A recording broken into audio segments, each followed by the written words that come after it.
La cromatografía es un método físico de separación complejo, cuyo objetivo principal se basa en dos puntos. El primer punto es separar los distintos componentes de una mezcla en específico, permitiendo así poder identificar y determinar las cantidades de esos mismos componentes. Y el segundo punto es el poder medir las proporciones de los mismos componentes que forman esta mezcla.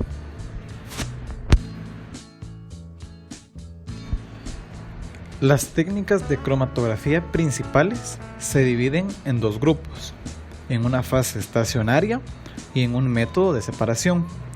La fase estacionaria se divide en dos subpuntos, el cual es la fase estacionaria sólida, también llamado cromatografía de adsorción, y la fase estacionaria líquida, llamada también cromatografía de participación o de reparto. El segundo punto es el método de separación, y este se divide en 4 puntos principales. El primero es el de adsorción líquido-sólido o cromatografía líquido-sólido. Esto es debido a que su fase móvil es líquida, mientras que su fase estacionaria es sólida. La segunda es la de reparto. Esto ocurre al momento de la separación de sustancias en una fase estacionaria líquida y en una fase móvil también líquida, es decir, una cromatografía líquido-líquido. El tercer punto es el de intercambio iónico, ya que esta se basa en la afinidad de los iones que se encuentren en la mezcla, disuelta en una fase móvil por estos mismos iones. Y el último punto es la de exclusión, también llamada cromatografía de tamizado molecular o de filtración por gel. La función de esta es separar los componentes de una muestra en función a su peso molecular. Cromatografía en papel y qué es el RF. La cromatografía en papel es una técnica utilizada para análisis inorgánico cualitativo. Permite llevar a cabo la separación e identificación de iones, trabajando con cantidades mínimas de sustancias.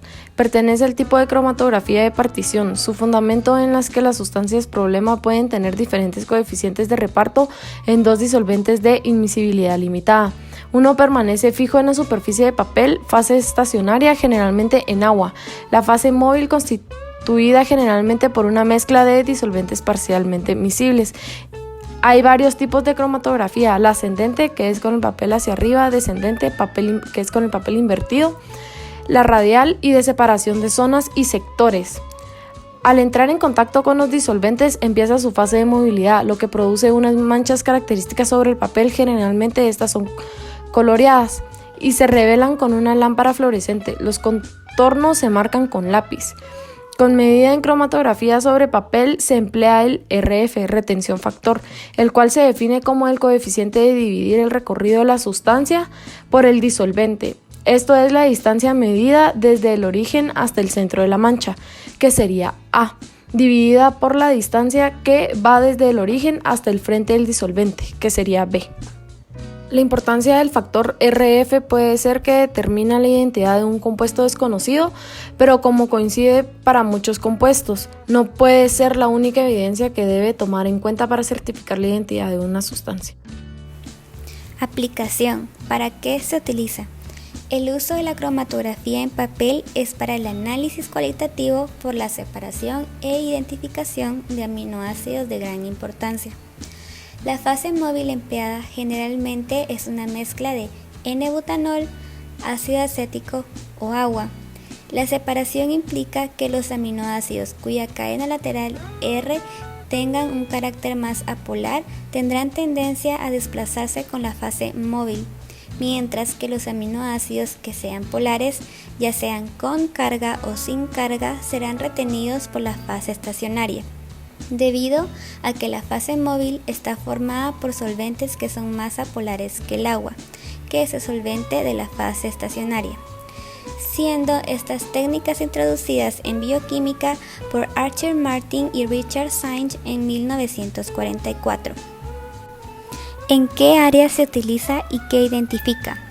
Se usa a nivel de laboratorios prácticos sencillos para análisis cualitativos. Son sencillos ya que no es necesario utilizar ni un tipo de instrumento o equipo en específico, y su uso más común es para identificar azúcares, aminoácidos y pigmentos naturales. La cromatografía en la odontología es importante pues se puede usar de diferentes maneras para determinar o prevenir enfermedades en nuestro paciente. Se podría utilizar para detectar los factores que pueden causar o agravar la litosis. Esto se hace mediante la cromatografía de gases, la cual consta de la separación e identificación de gases. En el caso de la litosis de metilmercaptano, hidrógeno de sulfuro y sulfuro de dimetil, del aliento del paciente. Por lo tanto, también hace detección de la cisteína y metionina, pues son aminoácidos con azufre en su composición. Otra forma podría ser para la detección de aminoácidos en el biofilm, pues en su composición proteica predominan los aminoácidos ácidos y neutros. Los más abundantes son la glicina, seguida por el ácido glutámico y la serina. Esta detección se realiza mediante la aplicación de agente revelador de bacterias en la cavidad oral del paciente. Esto nos ayudaría a prevenir la gingivitis y periodontitis. También podría prevenir la caries dental, pues los aminoácidos producen un ambiente ácido beneficiario para la mineralización del diente. También se podría utilizar al momento de tomar una muestra de la microbiota bucal del paciente. Este se realiza por medio de una cromatografía en papel o bien en un gas líquido. La identificación de los microorganismos es importante para acertar en un buen diagnóstico y por ende en un buen tratamiento del paciente. ¿Cuál es el proceso y los resultados esperados de acuerdo al instructivo del laboratorio?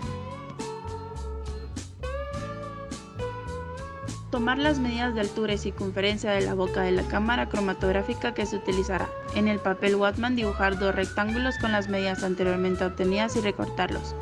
Tomar dos rectángulos y con un lápiz trazar las siguientes líneas. Observar la imagen número 1. Trazar las líneas con las siguientes medidas indicadas y dividir la línea amarilla en 4 partes iguales con círculos. A este papel se le llamará placa. Formar un cilindro uniendo los bordes 2 y 3. Si este cilindro ingresa a la cámara sin tocar sus paredes, puede continuar con el proceso. Con el otro rectángulo debemos humedecerlo un poco con el fin de que se adhiera a las paredes de la cámara y formar un cilindro para introducirlo a la boca de la cámara cromatográfica. Agitar los goteros en forma de 8 y sembrar con los tubos capilares en la placa cada uno de los aminoácidos. En cada círculo de la placa colocar un aminoácido diferente. Con la secadora de pelo, secar las gotas completamente y agregar una segunda gota. Esto repetir hasta haber colocado 3 gotas. Hacer un cilindro con la placa, asegurarse que los aminoácidos vertidos queden en la parte externa del cilindro y engrapar ambos extremos. Con la probeta de 50 ml medir 12 partes de N-butanol y 5 partes de agua. Medir con la probeta de 10 ml 3 partes de ácido acético. Por último, verter todos en la cámara.